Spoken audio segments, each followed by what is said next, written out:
Kedua petualang ini panik saat rakit mereka diterjang derasnya air sungai. Rakit itu terbawa arus sehingga menabrak batu yang besar. Rakit itu nyangkut, guys.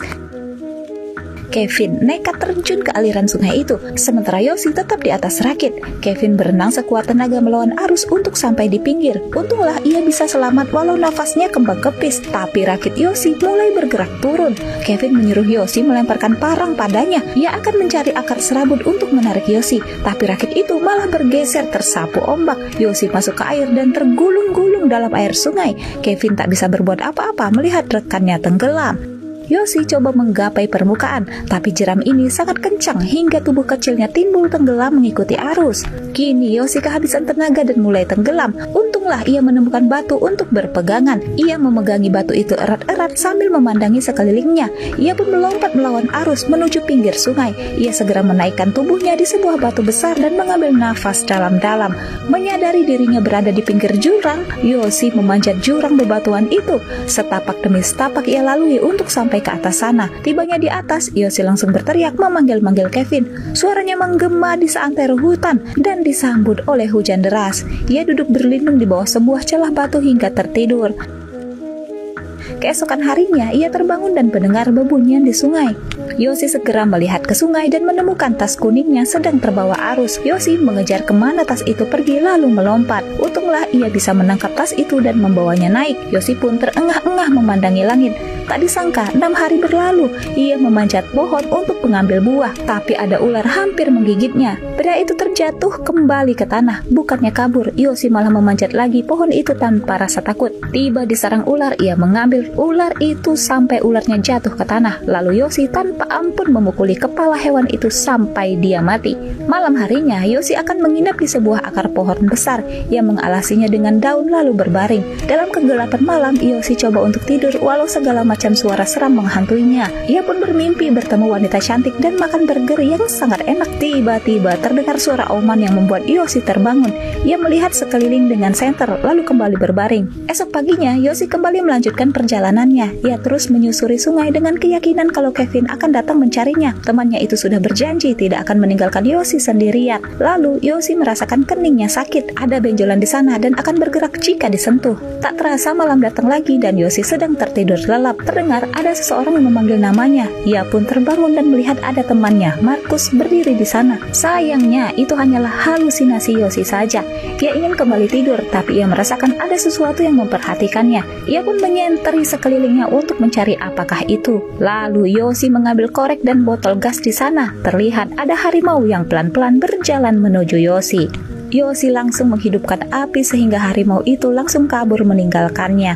Besoknya Yoshi terbangun dengan kepala terasa sakit. Benjolan di keningnya semakin membesar dan menyakitkan. Ia mengambil sebuah pinset dan nekat membedah sendiri keningnya. Apa yang ada di dalamnya? Tonton di part selanjutnya.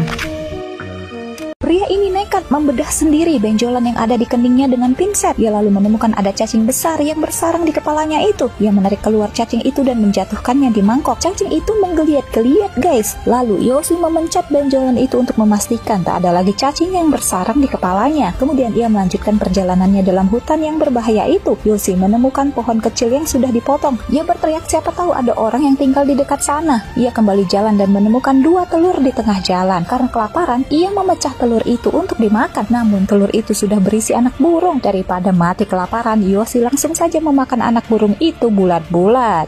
Ia melanjutkan perjalanannya dengan yakin kalau ada orang di sekitar sini. Yoshi terus berjalan hingga ia dikagetkan sesuatu. Ia melihat rumah-rumah kecil yang porak-poranda sudah ditinggal pemiliknya. Yoshi jadi patah semangat karena ia berharap bertemu dengan orang yang bisa menyelamatkannya. Yoshi pun bermalam di lokasi itu. Ia membuka petanya dan berpikir di mana kira-kira ia berada saat ini. Lalu ia pun membuka sepatunya, kemudian kaos kakinya. Ia menahan sakit karena kakinya sudah hancur karena terus-terusan berjalan kaki selama seminggu ini. Yoshi pun menangis. Ia memandangi kakinya itu dan berpikir kalau dia adalah orang yang paling pengecut di dunia. Perasaannya yang campur aduk membuat Yoshi menangis dalam kegelapan malam. Namun besoknya ia kembali bersemangat untuk melanjutkan perjalanannya. Ia terus saja jalan walau tubuhnya sudah sangat kelelahan. Lalu ia menemukan jejak kaki manusia. Yoshi pun yakin kalau itu adalah jejak kaki Kevin yang sedang mencarinya. Namun tak ada balasan dari siapapun. Lalu Yoshi melihat ada cangkang telur tergeletak di sana. Ia pun ingat kemarin dirinya lah yang memakan telur itu. Yoshi memasukkan kakinya ke jejak kaki itu. Rupa-rupanya guys, itu adalah jejak kakinya sendiri. Yoshi kesal bukan main.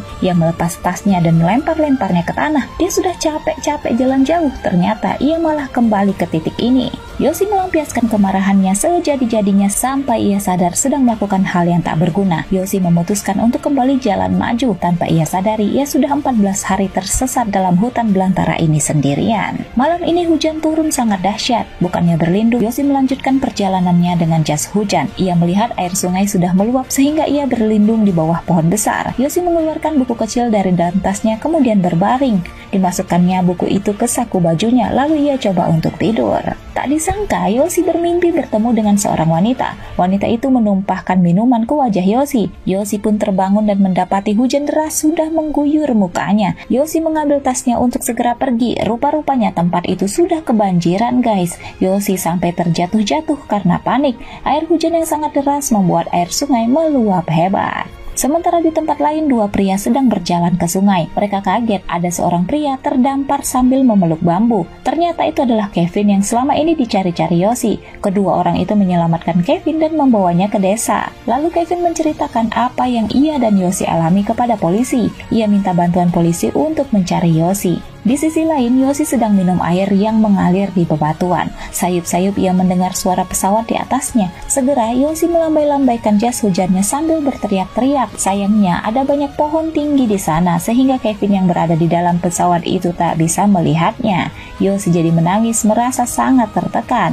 Ia merasa tak mungkin terselamatkan, namun Kevin ternyata tak menyerah. Ia akan masuk kembali ke hutan dengan menyewa perahu. Akankah Kevin menemukan Yoshi yang sudah menyerah? Tonton di part selanjutnya.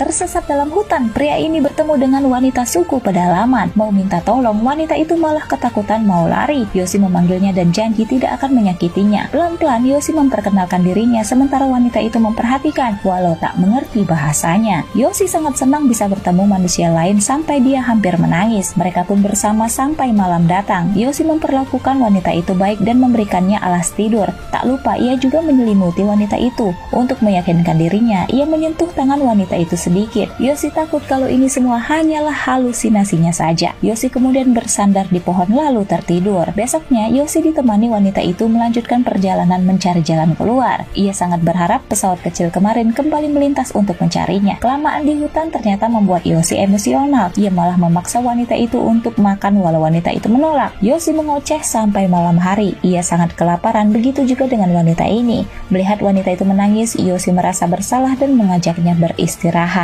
Yoshi berbaring di tanah diikuti oleh wanita itu. Yoshi pun menenangkan hati wanita itu sambil mengusap-usap lengannya. Tak disangka wanita itu tiba-tiba menghilang guys. Yoshi hanyalah mengusap-ngusap tanah sedari tadi. Setelah sadar ia langsung terbangun dan merasa hampir gila. Ia sudah tidak bisa membedakan mana halusinasi, mana kenyataan. Duh, makin gawat saja ya kondisi Yoshi. Meski begitu ia terus melanjutkan perjalanannya sampai kecemplung ke dalam lumpur hidup. Makin dia bergerak, makin dalamlah ia masuk ke lumpur. Ia coba berpegangan ke tanaman, tanamannya malah tercabut. Yoshi melepas tasnya. Ia melihat buku kecil kesayangannya masuk ke lumpur. Yoshi coba mengambilnya tapi tubuhnya malah semakin tenggelam. Yoshi pun menenangkan diri. Cuma tinggal kepalanya saja yang belum tenggelam. Rupanya Yoshi tertidur dan memimpikan kakeknya. Kakeknya mendoakan Yoshi sebelum berangkat dan memberinya buku kecil yang selalu dijaga Yoshi. Tak lama Yoshi terbangun. Ia melihat-lihat sekitar mencari cara untuk keluar. Ada sebuah tanaman di atas kepalanya. Pelan-pelan Yoshi mengangkat tangannya keluar dari lumpur. Kemudian meraih dedaunan itu dengan hati-hati. Yoshi mengangkat satu tangannya lagi dan berpegangan pada tanaman itu. Sempat-sempatnya Yoshi berkata minta tolong pada tanaman itu. Perlahan Yoshi menarik tubuhnya dari dalam lumpur itu sambil berpegangan pada si tanaman. Ternyata ini sangat melelahkan bagi Yoshi. sehingga nafasnya jadi terengah-engah. Yosi akhirnya berhasil keluar dari kubangan itu, namun tubuhnya sangat lemah hingga ia pingsan. Tiba-tiba ia mendengar seseorang memanggilnya. Yosi mencari sekelilingnya namun tak ada orang. Ia hanya melihat sebuah pohon kecil yang dipenuhi segerombolan semut. Ia ingat dulu pernah digigit semut itu sampai kesakitan. Yosi yang lemah pun pergi menuju ke pohon itu. Apa yang akan dilakukannya? Tonton di part selanjutnya. Kelamaan tersesat di hutan, pria ini depresi dan sengaja membiarkan semut-semut ganas menggigiti tubuhnya. Ia pun berteriak kesakitan sekeras mungkin. Yosi pun berlarian, sementara semut-semut itu masih saja menggigiti tubuhnya. Tubuhnya serasa terbakar. Sesaat ia melihat ibunya ada di sana. Ingatannya juga flashback ke saat-saat ia tenggelam. Yosi terus berlari dan berlari hingga ia sampai ke pinggir sungai. Ia memperhatikan aliran sungai itu sambil menenangkan diri. Malam harinya, Yosi yang sudah kurus kering ini mengumpulkan bambu. Ia membentuk huruf Y dengan harapan jika ada pesawat yang lewat, huruf itu terlihat. Lalu lewatlah seekor kura-kura. Yosi mengambil sebuah batu untuk menghantam kura-kura itu. Ia sudah berhari-hari tak makan dan pikir kura-kura itu cukup enak. Namun ia tidak tega melakukannya, lalu mengajak kura-kura itu ngobrol. Yosi memandangi langit yang sangat bersih. Ia sudah berpikir untuk menyerah saja. Namun tiba-tiba seekor kupu-kupu cantik menghampirinya. Esoknya, di hari ke-19 Yosi tersesat, Kevin tiba di tempat semalam Yosi berada. Pemilik perahu ini bilang kalau mereka harus kembali karena kondisi sungai setelahnya tidak memungkinkan mereka untuk melanjutkan pencarian. Kevin sudah melakukan yang terbaik. Walau kesal, Kevin akhirnya menuruti dan beranjak pergi dari lokasi itu. Ternyata Yosi yang sedang tertidur mendengar teriakan Kevin yang sedang memutar kapal. Yosi ingin bangun tapi tubuhnya sudah sangat lemah dan tak berdaya. Ia melihat perahu Kevin mulai menjauh. Dengan sisa-sisa tenaganya, Yosi berusaha berdiri dan memanggil Kevin. Namun tidak ada suara Yosi yang keluar. Yosi hanya bisa memandangi perahu Kevin yang semakin menjauh. Untunglah di detik-detik terakhir sebelum meninggalkan tempat itu, Kevin menoleh dan melihat sesuatu yang mengejutkan. Ia melihat Yosi yang sudah ia cari seantero hutan sedang berdiri di sana dengan tubuhnya yang sangat kurus. Melihat Kevin kembali, Yosi langsung terduduk merasa lega. Yosi tak kuasa menahan tangisnya sementara Kevin tak sabar ingin menepi. Turun dari perahu, Kevin langsung memeluk Yosi erat. Yosi pun memeluk Kevin seolah tidak ingin melepaskannya lagi. Bapak ini sampai bingung, merasa tidak mungkin ada orang yang bisa selamat saat tersesat dalam hutan Amazon ini. Mereka segera membawa Yosi ke perahunya. Sebelum pergi, Yosi memandangi hutan itu dalam-dalam lalu ia berbaring. Mereka segera kembali ke perkampungan. Warga pun heran melihat Yosi yang bisa selamat keluar dari hutan itu. Yosi diberi minum dan dipanggilkan dokter. Saat ia duduk di sana, seorang gadis kecil datang memberinya bunga. Lalu datang seorang ibu yang mengucapkan doa setelah Yosi berhasil selamat. Semua warga pun ikut merasa senang atas keselamatan Yosi.